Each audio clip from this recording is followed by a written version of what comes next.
Welcome back. Welcome back. We start? Okay, now we can start. Okay, very good.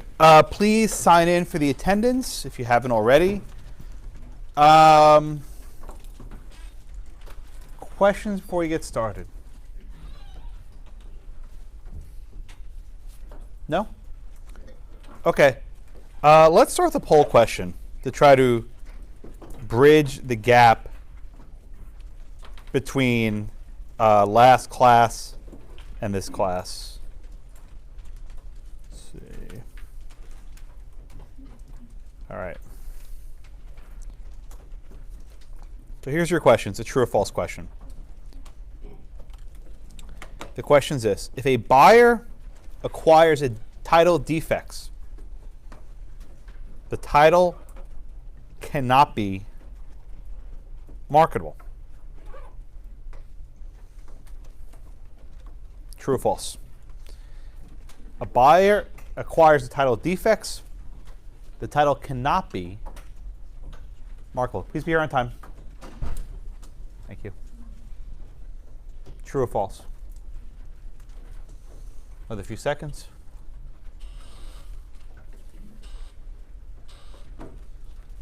Okay.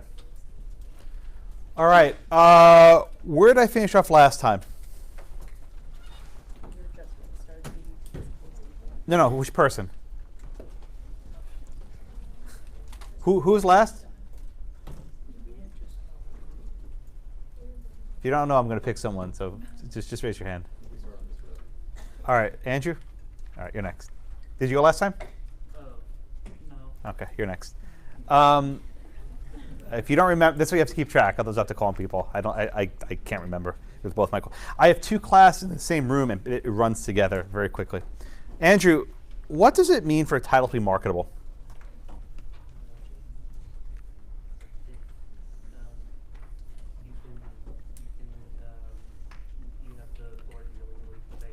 What does it say in your notes? That's not the definition. What does it mean for a title to be marketable?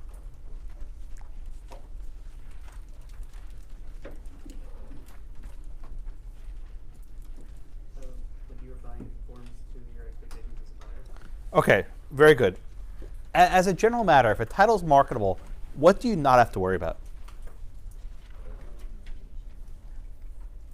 That what you're buying is actually what you're buying. That's true, but what are you avoiding if you have a marketable title? Adverse claims. By? People who are claiming that they're Okay, very good. A marketable title is a title that's free of legal doubts, right? That you're not worried about someone else coming along and claiming that they actually own Blackacre when you own Blackacre, right? That there's not going to be some sort of lawsuit in your future. Tony's next. Which way was I going? Okay, so Tony, let me ask this question. What about if, for example, you live in a piece of land and there's a zoning ordinance, right? And you don't know about the zoning ordinance. Does that make your title unmarketable? No. Why? Because there could be a defect in the title, but it might not be a latent defect. You could just want. Okay, so you're now confusing two topics. I'm glad you did. What does defect mean in this context? Does this mean like a leaky roof? Okay, very good. But you see what he did, right? Everyone does this. The word defect has different meanings depending on the context. Right, the topic today, latent defects, right? Whether there's a leaky roof, right, or a cracked foundation, or if it's haunted, right? Those are defects in the physical property. Okay, the physical defects. My question here is not about physical defects. My question is about defects in the title. Right? So defects in the title can refer to a couple things, right? One, someone else has a superior claim, right? They actually own Blackacre. Two, there might be zoning defects, and we discussed this last week. For example, the law requires only a one-family home, and you have a two-family home. Or the law requires a two-story house, and you have a one-story house, right? Those are defects in the title. The house is fine. There's no leaky roof. There's no cracked foundation. but there are defects in the title. So then, search your name. I just see your name card. Elliot. Elliot. Okay, you have your name card at home? No, yeah, right off the bat. Okay, that's fine. Elliot, let me ask this question. If a title has defects, can it be marketable? Or let me ask as it is here. If the title has defects, it cannot be marketable. True or false? False. Okay, tell me why. Some defects might not be material. Okay, very good. Right? You might have a defect that's not material, but let's just say it's a material defect, right? I'll modify the question because you're such a sharp guy, right? Let's say they're material defects. People love fighting the question, right? So I just changed the question to fight back, okay? Let's say the defect's material. Can it be marketable? Yes. Okay, how? If it doesn't expose you to litigation. But I'm saying it does, right? You're still fighting the question. I'm saying that the defect does expose you to litigation. Okay, then it wouldn't be marketable. It cannot be marketable. Okay, and that's is that Grant? What do you think here? I think it would not be marketable. Under no circumstance, it cannot be marketable.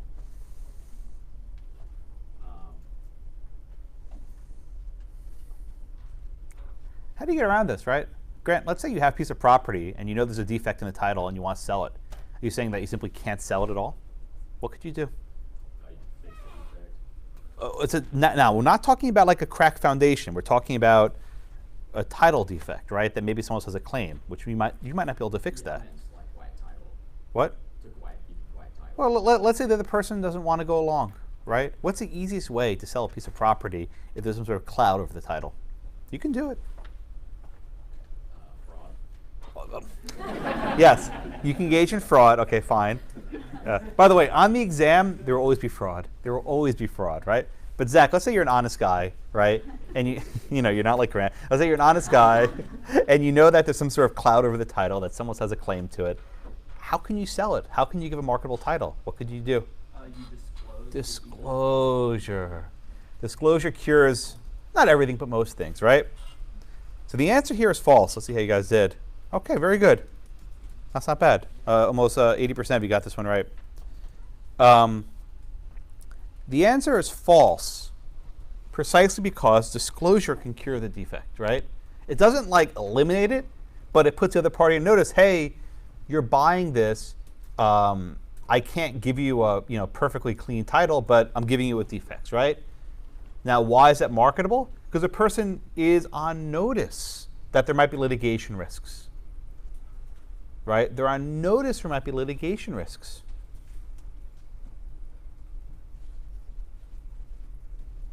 Okay, therefore, the title can still be marketable. Yeah?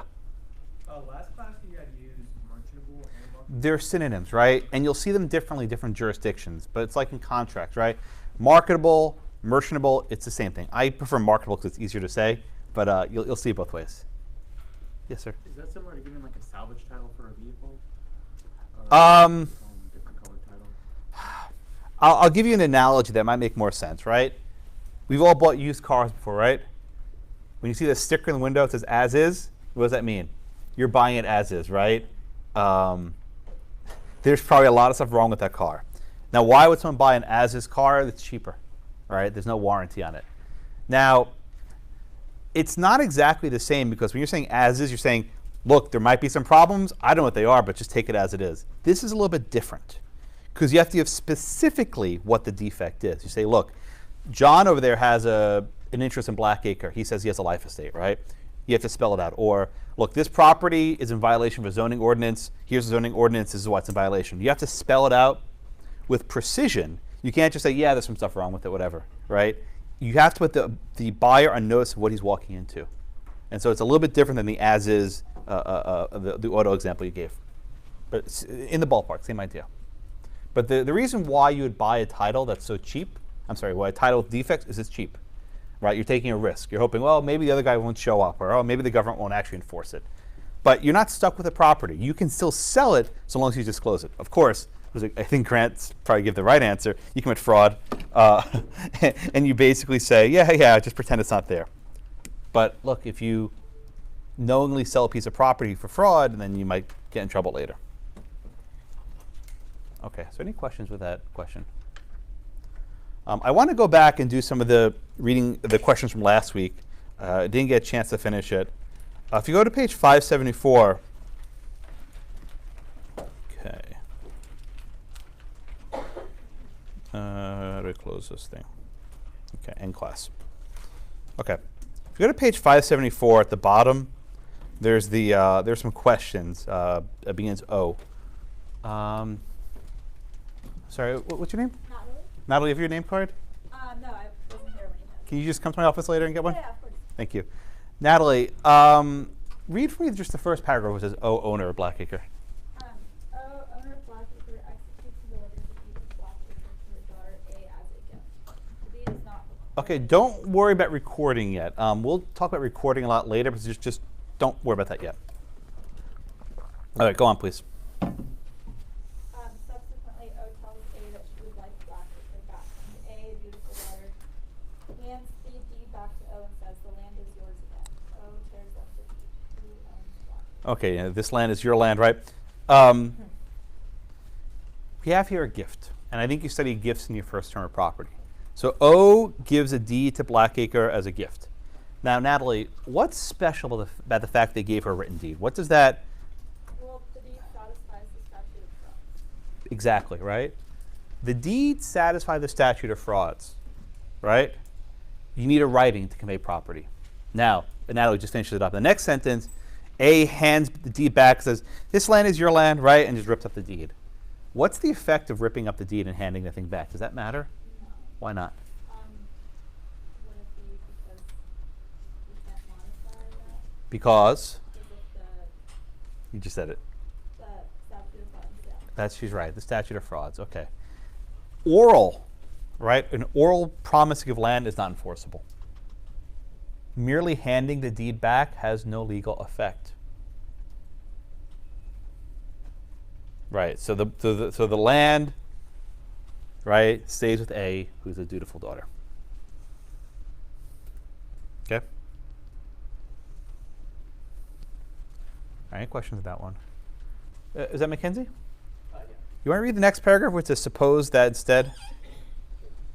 Suppose that instead of as above, O executes the orders of deed to her daughter A Blackacre to O A as joint tenants. The deed is not recorded. Subsequently, A tells O she would like her son B to have her interest. O agrees. To save the recording tax on two deeds, A whites out her name on the deed and replaces it with B's name. This deed is then recorded. O dies. Okay, just stop right there. By the way, everyone knows what whiteout is, right? I think we'll get to a point where people won't know what whiteout is. That will be a thing that just will not be known. So just going even further back, you used to have things called typewriters, right? You would type on them. When you hit the delete key, it would move the carriage back, and then it would actually strike a piece of white tape over the document. So you can actually like delete. It's also liquid whiteout, you know. So anyway, you cannot presume people know what whiteout is. That's actually a point I have to flag to the editor.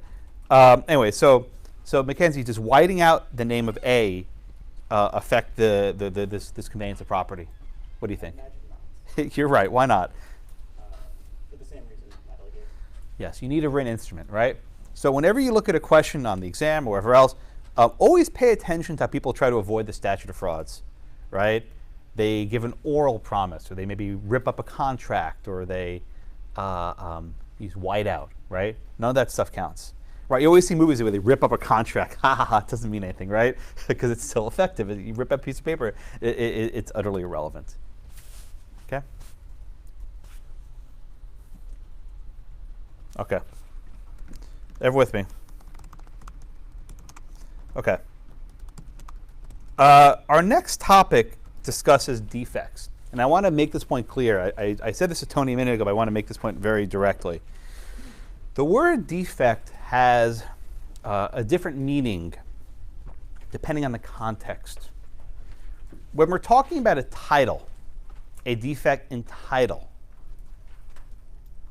we're talking about legal doubts, right? That someone might come along and sue you, saying, aha, no, I own Blackacre.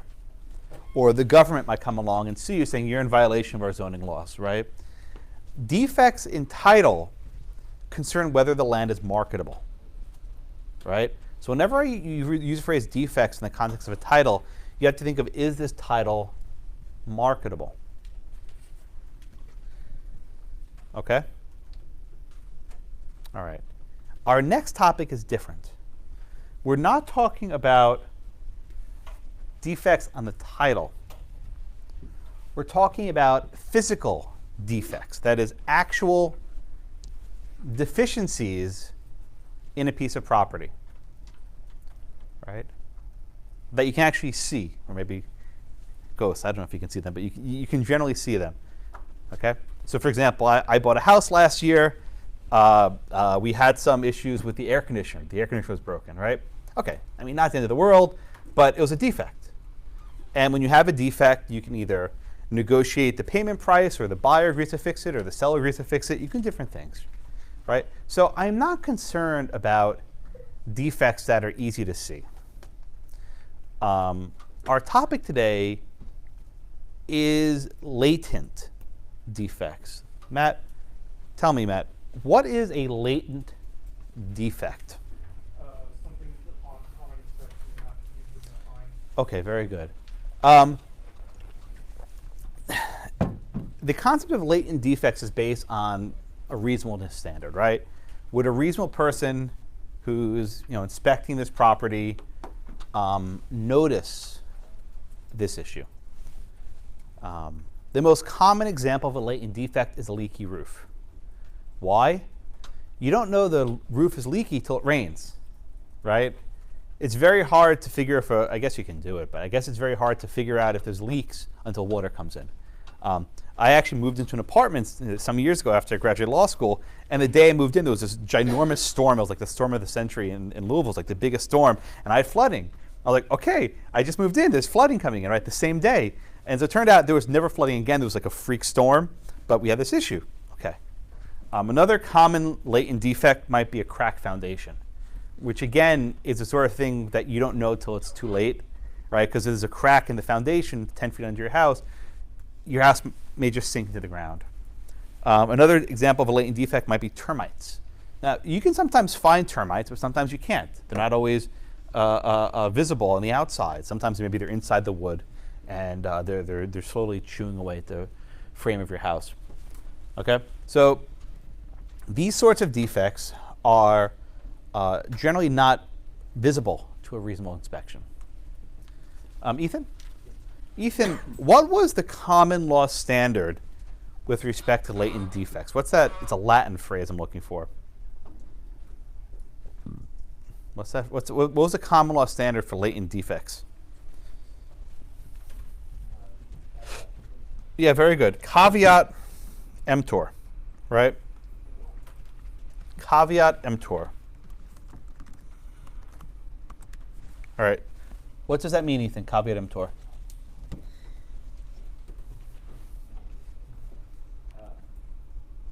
It requires a buyer accurately to assess the fitness and character of his purchase. Right, but what does caveat emptor mean in Latin? Just what is that phrase?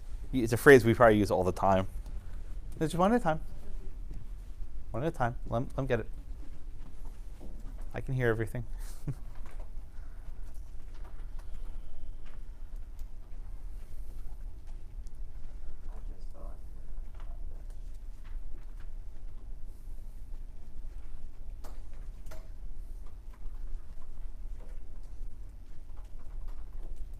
Morgan? Buyer beware. Buyer beware. What does that mean, Morgan? The buyer assumes the risk on this. Yeah, I like the phrase used. It's an assumption of risk standard, right? When you are going to buy a piece of property, you accept all risks, right? You assume the risks. You're on your own, so to speak, in the event that there's something wrong with the property. So actually, at common law, what would happen if there was a latent defect and the buyer didn't find it? What was the remedy? Too bad. Yeah, the remedy was too bad. At common law, they applied the caveat emptor standard, that there's a latent defect and the buyer didn't find out about it. That's too bad. Now, Bina, let me ask you a question, please. What happens if the buyer asks the seller, hey, is there a leaky roof? And the buyer says, no, there's no leaky roof. And he's full of it, right? He's lying. And it turns out there was a leaky roof. And he He lied to his face. But it's going to be under the seller representation. Okay. At common law, could they have rescinded the contract? Could they have canceled the contract? No, if there's a misrepresentation.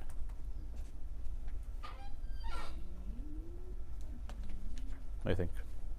I mean, no, the seller can't lie about a condition. Okay. So yes, they could rescind the contract. Right. That's right. At common law, if there's an affirmative representation, I'm sorry, an affirmative misrepresentation, like my negatives, right? It's an oxymoron, an affirmative misrepresentation. If they lie, right? At common law, if the seller lies, you can cancel the contract. You can rescind the contract, right? The seller has to lie and cancel the contract. Okay? So you can't lie, right? But what about, we have two Elizabeths next to each other? Oh, okay. Elizabeth, this one. Did you write Elizabeth too? No. No, this is Elizabeth. Okay. What happens if instead of lying, the seller just keeps his mouth shut, right? Let's just say, the buyer says, hey, is there a leaky roof? And the seller goes, do, so it just walks off. And it's, whatever, I don't care. Is that an affirmative misrepresentation? Is that a lie? But is failing to answer the question a misrepresentation? No. So could you cancel the contract if the guy just walks away and doesn't answer the question? Louder. At common law, no. That's right, okay. At common law, no. At common law, there's a difference between malfeasance. Oh, I spelled this right the first time. I never spelled this right. Did I spell it right? Okay, good. I once had a student complain in my evaluation my spelling's bad, so I tried to be careful. Things people complain about, right? Malfeasance and nonfeasance. Right? Is that Dakota? Yes. Dakota, sir, what is the difference between malfeasance and nonfeasance? Malfeasance requires some act affirmatively. Like in the instance in the first case, if you actually lie about something that you know about, you've taken steps to, you've taken an action basically. Yes. And then non-feasance is if you just sit there and be quiet. Yeah. No action. Yeah, very good. With malfeasance, you have to take an affirmative action. You have to do something, right? You have to lie. You have to conceal evidence. You have to actually do something. Nonfeasance is where you sort of just be quiet and you don't say anything. You hope the guy just goes away. And maybe it works. Sometimes, when I was buying the house, I asked lots of questions that were simply never answered, and maybe because of laziness or whatever. But we don't. People are busy, so it happens, right? So a common law, you have this caveat emptor doctrine, where if there was an active malfeasance, an active misrepresentation, the contract could be canceled. But if there was simply nonfeasance, they didn't say a word, whatever, they were quiet, too bad. You can't rescind the contract. Everyone with me? Okay. As you might imagine, the doctrine of caveat emptor is not very popular among buyers. Sellers love it, right? If you're a seller, that's like your best friend. If you're a real estate broker, right, you love caveat emptor. But buyers don't. Why? Because they can get screwed, right? They can get a piece of property with some sort of latent defect. Now, as a modern doctrine, right, caveat emptor isn't as big of an issue as it used to be, and I'll get to the details why. But Alexis, let me ask you this question: why do you think that caveat emptor isn't as big of a deal now as it maybe was, 100 years ago? What's something that might have changed this concern? Probably because there might be certain defects now that it's harder to discover.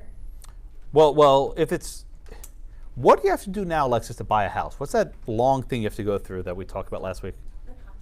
Okay, and what does that contract list, among other things? Potential defects. Bingo.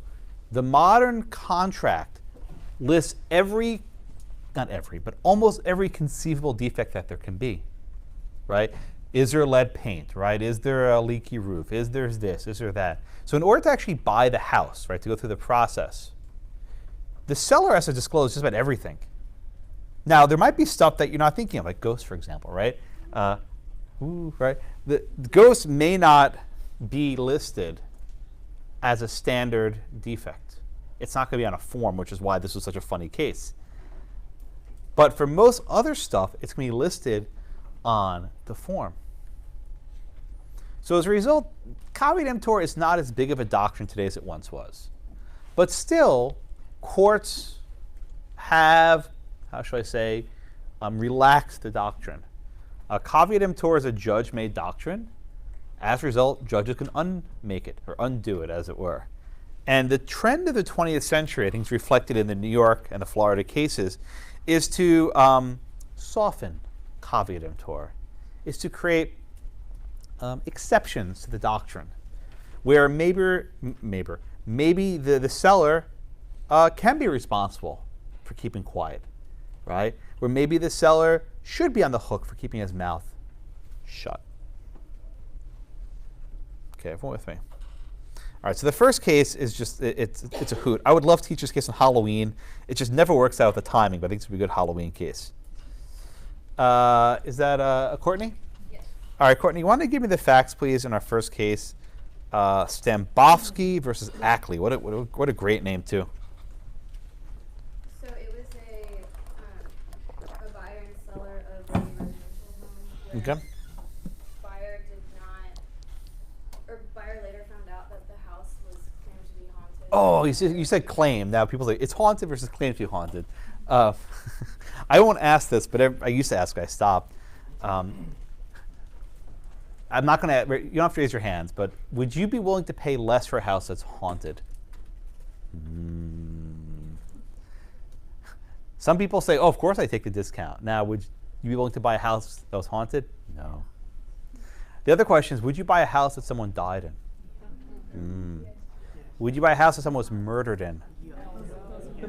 Hell no. No, ma'am. Yeah,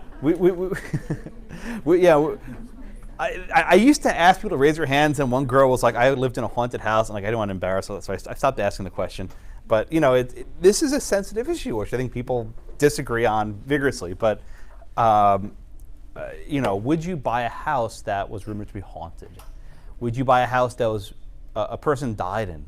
Would you buy a house where a person was murdered in? Right? You can name the crime. And the rub is it would be cheaper, right? Because the same property next door didn't have that stigma, so it might be a little bit more. So you buy the house next door. Okay. But anyway, this house was claimed to be haunted. Now, Josh, let me ask you, how do we know that this house was claimed to be haunted, whatever that's worth? How do we know? There were articles about it. The seller had announced it to the public. Yeah, by the way, does everyone know what Reader's Digest is? Is that even a thing people know? I have to be very careful. Reader's Digest was like one of these magazines. It was published like, was it monthly, with like stories from around the country. It was, you know, just like very easy reading stuff. And Reader's Digest said, "We will pay you for stories of paranormal activity." And so the owner of this house actually like made money, like affirmatively profited off of this reputation of the house being haunted. And they claimed that, you know, they saw these ghosts, they were floating around. I think I have some of the, I found the article from the time. Helen Ackley, the owner, saw one ghost. She said, quote, "He was sitting in midair, watching me paint the ceiling, rocking back and forth.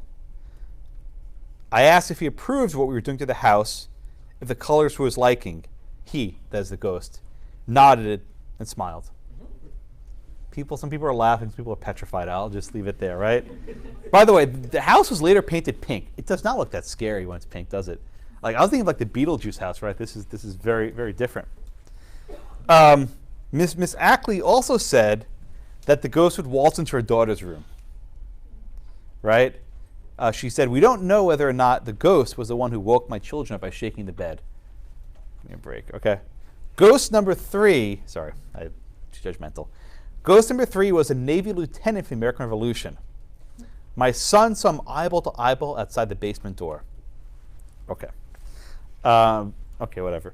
Javier, does the court need to actually establish as a matter of law if the house was haunted? Is that like necessary for this case? No. No, why not? Why is it not necessary to actually establish beyond any reasonable doubt the house was haunted? Because as to the subjective belief that the Yeah, and I think the majority sort of just tiptoes around this issue, and they don't really need to make this ruling, right? So the case arises where someone buys a house, turns out it claims to be haunted, and they move to cancel the contract. Now, the buyer is concerned about the haunting, and the seller agrees it's haunted. So the court sort of just sidesteps the issue altogether. They don't have to actually address that question. All right, Lauren, did the seller disclose the fact that the house was rumored to be haunted? No. Why not? Why do you think the seller didn't disclose this fact? Did they disclose it publicly? Well, Like the newspaper or something? okay, they disclosed it publicly, but did she tell? But did the seller tell the buyer that the house was haunted? Why do you think she kept that secret? Kept that secret? So devalue. It will devalue the property, right? Might ruin the sale. I think everyone agrees on that much. Okay, so now, Jasmine, we ask with latent defects, is there something that a reasonable person could discover? Okay, you're saying a reasonable person could not discover that the house was claimed to be haunted. But she put these articles in the newspaper and Reader's Digest, right? But I think it didn't say that he wasn't from back then. Yeah. So I think this is an instance where Google matters, right? Because if you want to buy a house, you Google the property, and I think this would come up on Google. This was from the 1980s, right? They didn't have the sort of resources we have today. But also, when you're buying a property, there's some things you search. You search property records, right? You search tax records. You do a chain of title. You don't search Reader's Digest, right? Why would you even think to search that? So the court basically says it's not reasonable to expect them to read a Reader's Digest or whatever to figure out if there's any sort of property, any sort of latent defects such as haunting, right? They make a joke, it's not like hiring the Terminix men, right? Go hire the Ghostbusters, I don't know. So the court found that this defect was latent, and that there was not a proper disclosure. Now the problem is New York adopted the common law, and the common law says caveat emptor. So Katie, how does the court get around this doctrine of caveat emptor for purposes of this case? New York was a caveat emptor jurisdiction. How'd they get around it? Yeah, they were saying that it imposes no duty upon the vendor to disclose the information, and then it should be apparent, however, that the most meticulous inspection and search would not reveal the presence of a poltergeist. Say it one more time. I think you're right. Just one more time, please. Yeah, so even if you had a meticulous inspection, Okay. it probably wouldn't reveal. But wouldn't the same thing apply for a cracked foundation? You can't see what's underneath the house. Like, how is this different than a cracked foundation? It's not a physical condition. Okay, so here's what the court is like a little cute here, right? They say all the existing cases deal with physical condition of the premise, like sewer lines, things like that. But this is different, right? This case is the result of reputation, of information. So basically, the court creates an exception for ghosts. But it's not only ghosts. It might also apply to a stigma. For example, the house was the site of a murder. The house was the site of imagine there was like a serial killer that came through. Or the house was the site of like an Indian burial ground. You could think of different things that aren't within the normal realm of searching. And they basically say caveat emptor doesn't apply in these situations. I think the court was really pissed off because the condition was created by the seller. Right? The seller knew about this, profited off of it by selling these stories, and then when it came to sell her house, she was quiet. And generally, when courts see this sort of unclean hands, you're going to lose, right? When the courts see that you're profiting off something and then you fail to disclose it, you're probably going to lose. So as a result, the court finds that caveat emptor does not control here. Now, Tanya, let me ask you this question. The the contract had like basically it was called a merger clause, right? What's a merger clause? What's that? Merger clause.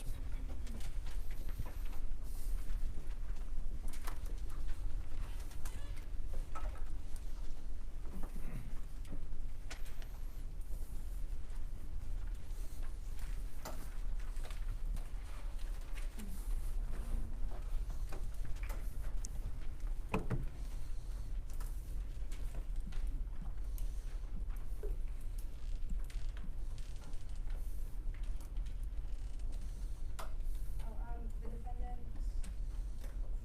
it was a as-is clause. Okay, very good. What's an as-is clause in this case? You take it as you come by, like. Yeah, very good. Kind of like the used car as is, right? The idea of a merger clause is it basically rolls everything in the contract into the deed, right? So whatever conditions were in the contract of sale or in the deed. Generally, the contract's very long, might be 20, 30 pages. The deed's a single paragraph. It's short. But the idea of the merger clause is whatever's in the contract is merged. It's like rolled into the deed, and that's what's actually recorded with the county.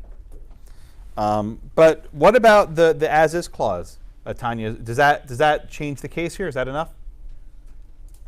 No, because the seller was actively hiding it. But did the seller engage in malfeasance or nonfeasance here? Non. Yeah. This was not malfeasance, right? She didn't lie about it. It's not like the buyer says, hey, is the house haunted? No, it's not haunted. It's all cool, right? That would have been an easy case for fraud, misrepresentation. Here it was nonfeasance. But even though there's only nonfeasance, the court found that it was improper. Okay? The owner told the media, and there's no less duty than to tell the buyer. And it offends the court's sense of equity. Okay.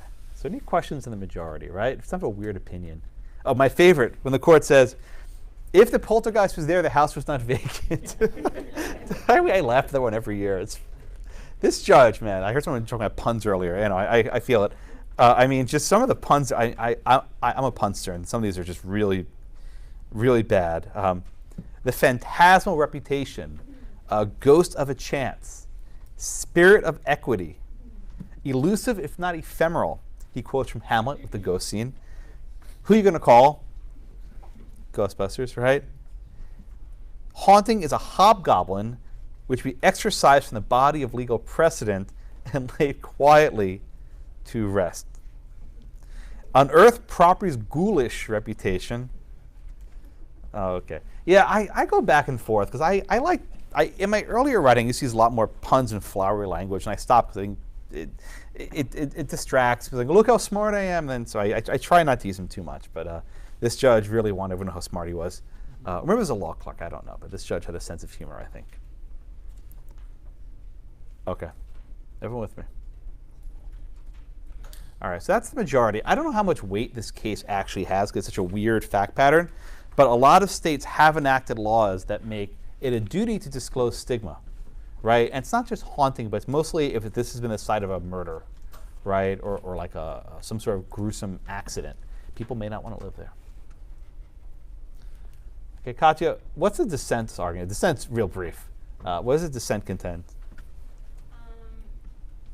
That if you discard the doctrine of caveat emptor, it should be for reasons that are substantive than just like this. Yeah.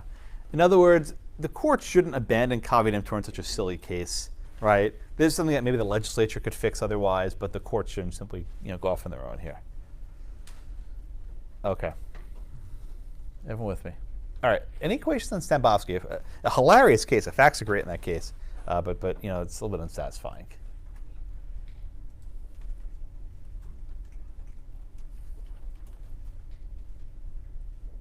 Okay.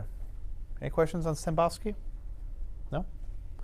Okay, let's do the next case. The next case, Johnson versus Davis, 1985, is from the Supreme Court of Florida. So I always make this point at this juncture. I'm sure you know that SCOTUS, right, is Supreme Court of the United States.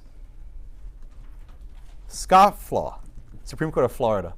Actually called scofflaw. That's what they call the court. It sounds terrible, but that's what it is, scofflaw. Supreme Court of Texas is Scodex, which it's just, you can't really pronounce it, but it's Scodex. Whatever. Okay. Tyler, sir, you want to give me the facts in Johnson versus Davis? Yes, sir. It's relatively short. This was a affirmative misrepresentation you spoke about earlier about the roof in particular. Okay. Prospective buyers, Davis has inquired to the sellers, Johnson's, about the status of the roof. We're told that there were no material defects. After making a 10% deposit, and the Johnsons departed, Miss Davis entered the house and found that the roof was in fact leaking. I think gushing is the word that they used. So the action was for return of the deposit, the $31,000 deposit. Okay. All right, so Lon, under the common law, how would this case have turned out? What would have happened under the common law? Common law, buyer would assume the risk. Okay. So under the common law, buyer beware, right? What happens here? Here, the court holds that the seller knew about it, knew about the leaking roof, and they lied about it. And Well, did they lie, though? the seller lied about it. Was it an affirmative misrepresentation in this case? Yes. Okay. So in this case, you actually had malfeasance. But did the court limit its ruling to malfeasance? Material. But did the court say that this ruling only applies to actually malfeasance, right? Under the common law, if you lie, can you cancel the contract? In common law, if you lie, yes. Okay, but under the common law, what if you stay quiet? No. So what does the court hold here? What's the remedy if you stay quiet?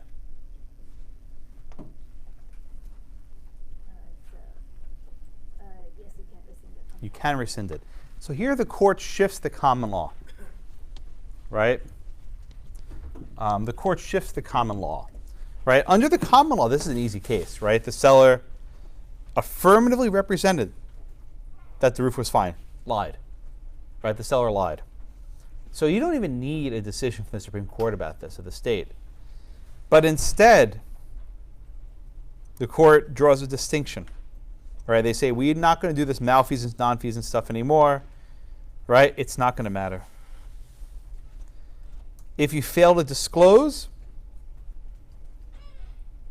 you can still rescind the contract, right? Caveat emptor is limited in this regard. And so here's the test. Here's the holding of the court. Where the seller of a home knows of facts materially affecting the value of the property which are not readily observable as a latent defect and are not known to the buyer, the seller has a duty to disclose them.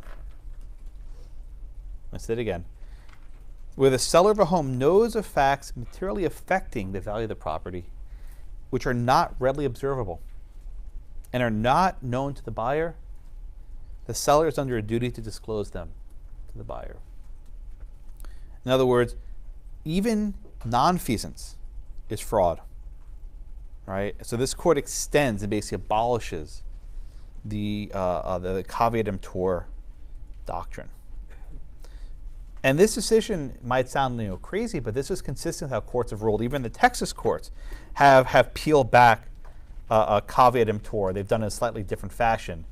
But they've basically said that sellers have an obligation to warrant certain quality. And if you don't meet that warranty, like an implied warranty of quality, then you're liable. So you don't have the sort of strict caveat emptor standard today that we had some time ago because it's very unfair to the buyer. Sellers love it, but not for the buyer.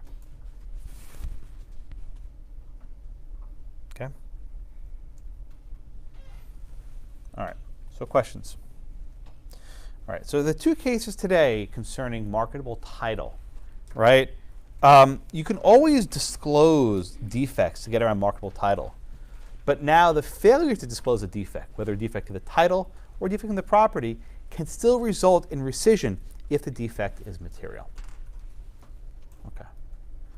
I want to talk about the exam a little bit, but before I do, any questions so far? Okay. Take out the syllabus for a minute if you can. The law school existence, unfortunately, is a final exam is everything. We have a grading policy at this law school such that when you're in a first-year class, including this one, still a first-year class, your grade is everything based on your final exam. I cannot make your grade based on anything other than the final exam. This creates a problem, a dilemma. For the past 4 or 5 years, I've given midterms. They don't count. I can't make them count. I grade them, but they don't count. And I found consistently that most students blew them off without fail. They didn't study, they didn't make their outlines, they didn't take it seriously. I would always make students meet with me after the midterm, and I would always ask, how did you study? And the students who got the A saying, well, here's my outline, here are my notes. And the students who got the C saying, well, I looked over my notes. They didn't really have anything. So the upshot is the students who needed the help the most didn't take advantage of it, and the students who needed the help the least were the most eager.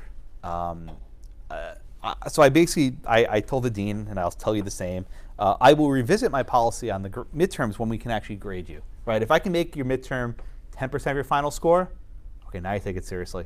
15%, you take it seriously. I'd even go for maybe no midterms your first semester, but you're now in your third semester. You don't need this babying anymore. I think it would help everyone, but I can't.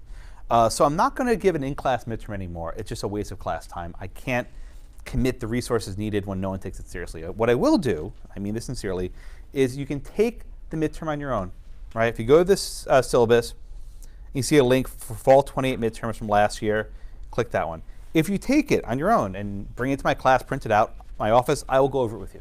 So I'll give you the benefit of the midterm for those who want it. Most people will not take me up on this. I know you won't. You say, of course I'm going to do it. No, you won't. It's how things work. But when I say take it, I mean take it seriously. Actually go to the library for 90 minutes and take it. Now, you're not ready yet. I'd recommend maybe around class 14 or 15, you might be ready. But at the halfway point of the semester, you'll know enough to actually complete it. But at some point, the halfway of the semester, I'd like to see every one of you. It would be great if all of you came by. I would love that. That would make me really happy to actually go over the exam. All right? But it's on you. If the school changes its policy, unfortunately, I can revise it, but I can't give the class resources I need for an in-class exam. Okay? Now let me actually talk about the final exam. I'll just bring up the one from last year as an example. The exam's 3 hours in class, like normal. Completely open book.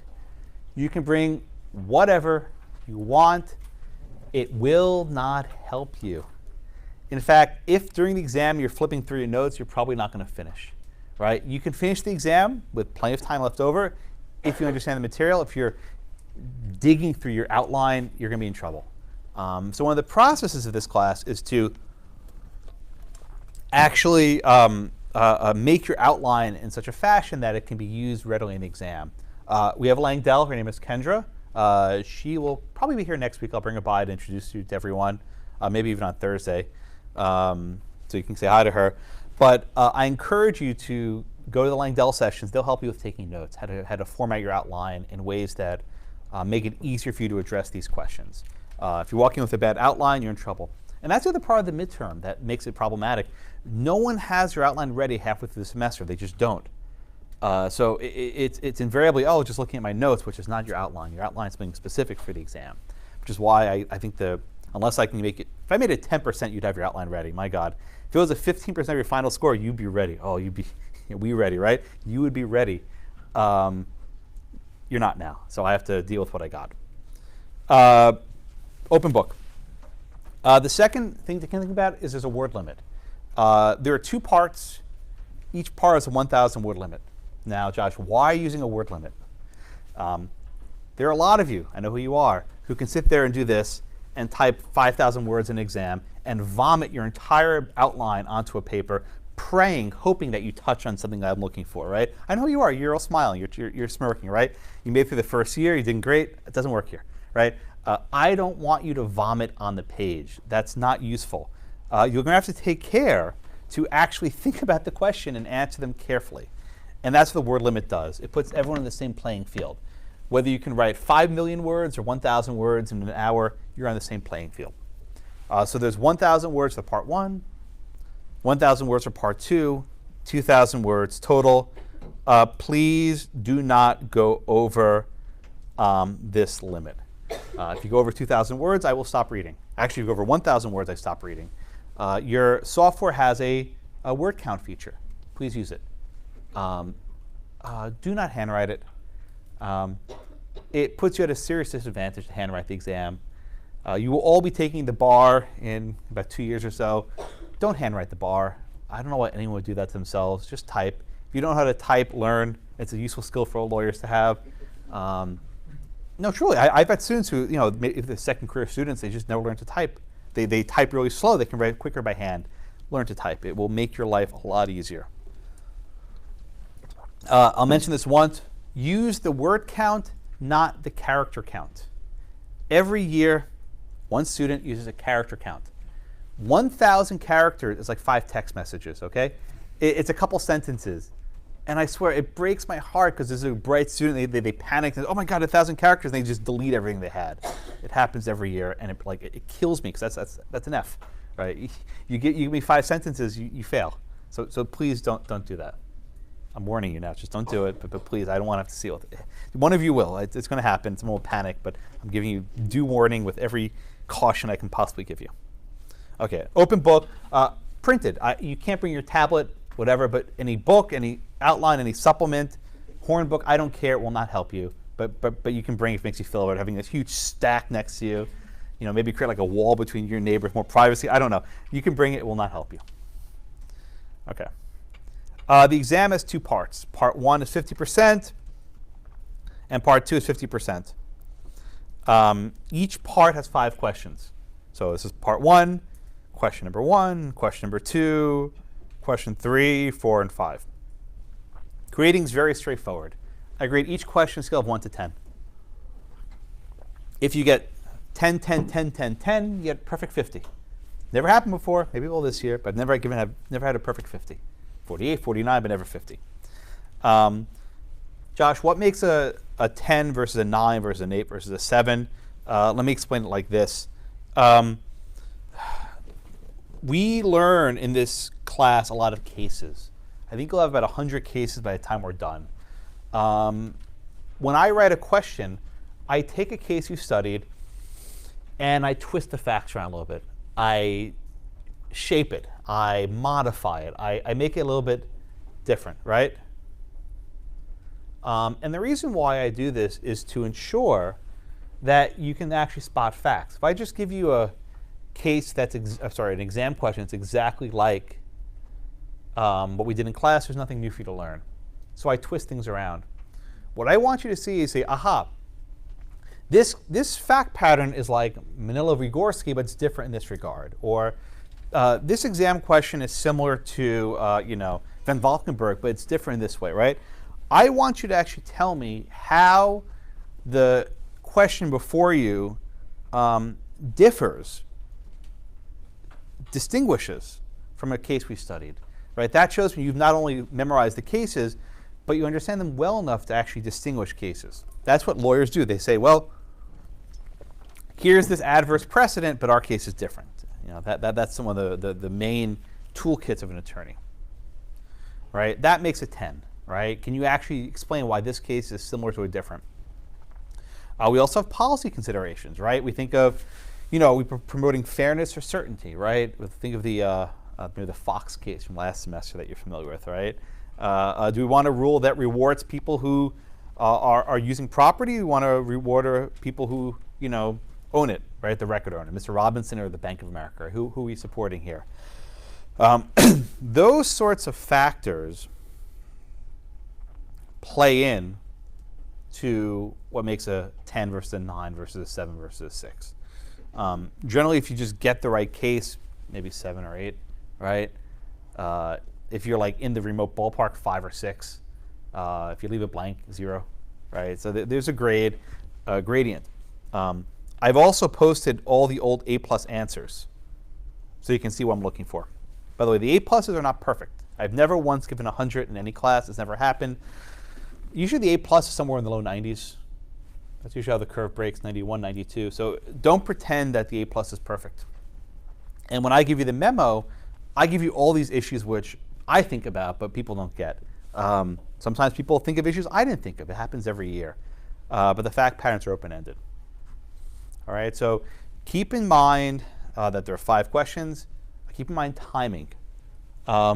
If you have 90 minutes for 5 questions, unfortunately you have to do some math, right? Let's just say it takes you 20 minutes to read the question. That means you have an hour and 10 minutes left over 5 questions. So maybe you do 10 to 12 minutes per question. It's a good guide. It's not set in stone. But what you don't want to do is spend an hour on part 1 on the first question. You have nothing left for the rest of them, right? You have 90 minutes for part 1. At 90 minutes, move on.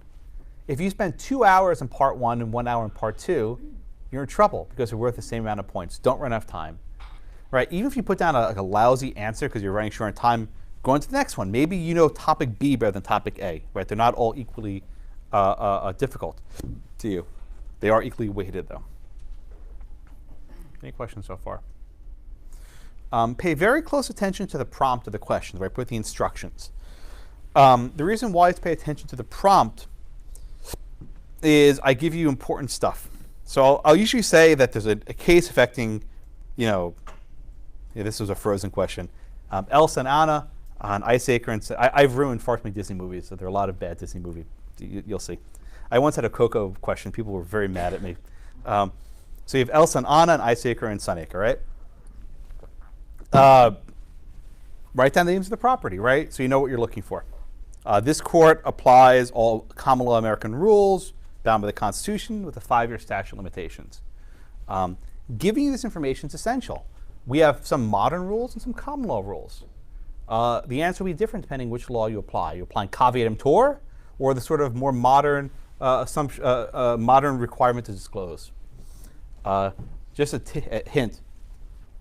When I say statute of limitations, I'm almost certainly asking about adverse possession, like almost without fail.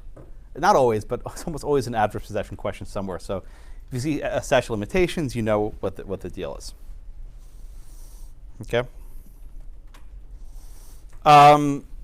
That's the first part.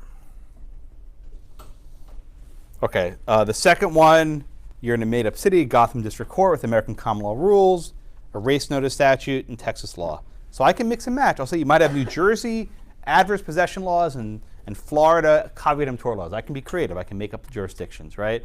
So if you think very carefully about this. Okay, any questions so far? Yes, sorry. I don't know who's first. Yeah, got you. I was going to ask, on the exam, would you let us know if the jurisdiction, like you said, common law or not? I will always tell you what type of law you're applying. Okay. Students don't always listen to that, but I will always tell you. And if, for example, I tell you that you're in a common law jurisdiction, and for example, you apply the restatement third, which is like the modern stuff, that means you're wrong. Yeah, in the back, Rachel. Yeah, very good question. Let me address that. One of the downsides of having a word limit is you're limited in what you can write. If you think of the IRAC, the IRAC, I am mostly interested in the A, right? And the A is the hardest part. We all know that, right? The I, the R is easy. You just recite. But the A is the hardest part, and that's really what I'm looking for. And you're now in your 3rd semester. You're a little bit wiser, a little bit smarter. You realize that the I, R, and A kind of bleed together, right? You're starting to see that in your writing, that they're not so distinguished. So for example, let's say there's an adverse possession question. Instead of saying, open, notorious, continuous, blah, blah, blah, you say, well, in this case, the continuity requirement wasn't met because he was in the land for 9 months of the year, whatever it happens to be. By giving me a good analysis, you've given me the rule and the issue, right? You've actually done it. Now, if you want to use the crutch, you can, but you have to keep in mind the word limits, which you might go past. Also, with the A, I think you need cases. You can say something like, this case is similar to Stemboskie because there was a murder in the house, and under the murder statute, we have an exception to caveat emptor. Therefore, the failure to disclose still justifies rescinding the contract, right? Actually working in the case, saying this case is similar or different to our facts, and that helps you put you in the right line for the answer. You don't actually have to give any quick description Yeah, I don't think you need to. And that's sort of vomit that you see in a lot of cases where you say, let me write 3 paragraphs about what this case held. You're just copying from your notes. That won't get you very far here, right? If you say, well, in this case we have, let's just say it's a murder, right? In the exam, there was a murder in this case, in this house. That's similar to the haunted house in Stambovsky. Therefore, we have a similar situation, and we have an exception to caveat emptor, right? By giving a good analysis, you show me the fact without having to just outline the entirety of the case. Make sense? I saw another hand somewhere else.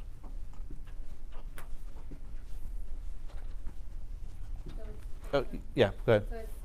it's better to memorize the casing, that way we don't have to go into that very detailed. Well, look, I would hope you know all the case names. I can't expect that, but what you should also have is a list of the case names by topic.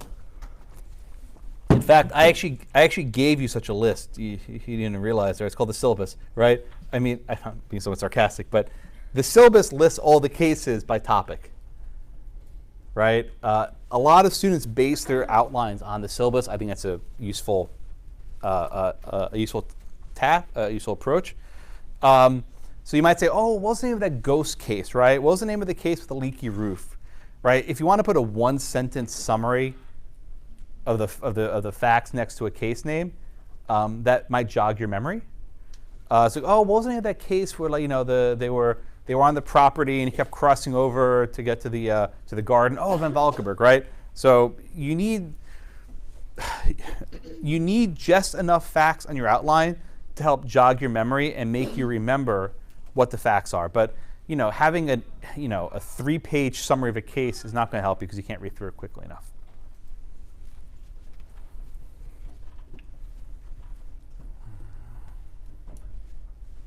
Questions?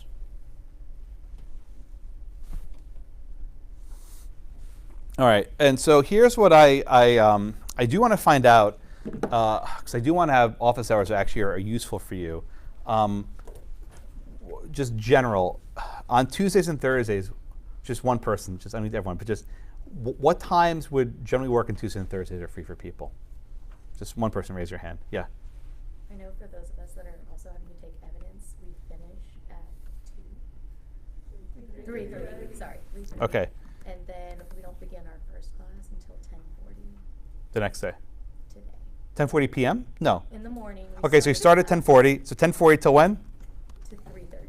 We're in class. Okay, so your break at 3:30. Okay, so if I start office hours at 3:30, would that work for people? Okay, so some people shaking your head no.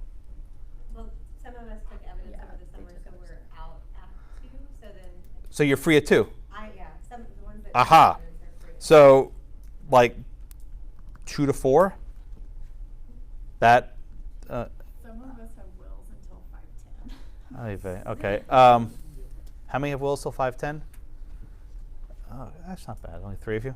Okay. Well, we can work something else out for those. All right, but I think as a general matter, after this class at 2 to about 3. If you come by at 3:30, I'll know you're here. Just come by right at 3:30. Otherwise, I'll try and beat the traffic. But it's a thing. And no, it's a non-trivial concern. For those who drive home, between 3 and 3:30 and 4, it makes like an hour difference when I get home. But I'll at least stick around until 3. Just not done yet. Just pack up in a minute. Just wait. We're not done yet. But I'll at least try and stick around until 3:30 and just come by right when you're done. If you want to email me, just make sure that day that I can do that as well. Yeah, Andrew. I was just going to say, some of us have criminal procedure starting at 8:30 and going until. Yeah, what you're going to find, unfortunately, is that for upperclassmen, it's impossible to do office hours for everyone. It's not possible. So I can do by phone or email something else. We can work out something else. I'm flexible, but I want to at least have posted times that work for the majority of the class, and that's the most I can do. Yeah. I was just gonna ask if there was any availability besides Tuesdays and Thursdays. Unfortunately not. I'm not here those days. I'm usually traveling those days I'm not here, which is unfortunate. I can do Fridays, which is not always ideal, but if you need, I can do a Friday because there are no classes. Like, if for whatever reason we can't work out, I can come here on a Friday. But Wednesday and Thursday I'm usually on the road somewhere. Or Monday and Wednesday I'm usually on the road. Yeah. What else? Going once. Okay. So let me wrap up today's class, and we'll bridge to the next one. So our topic today was about markable title, and when there's obligation to disclose both defects to the title as well as defects to the physical property itself. In our next class, we'll talk about the concept of the deed. And remember, the deed is a physical document that transfers the property. Okay? And actually, since we're finishing early now, if anyone wants to come talk to me now, I'll be up in my office next half hour and later. So if you want to come today, it's actually probably a good day. All right, 6:23. Thank you all so much.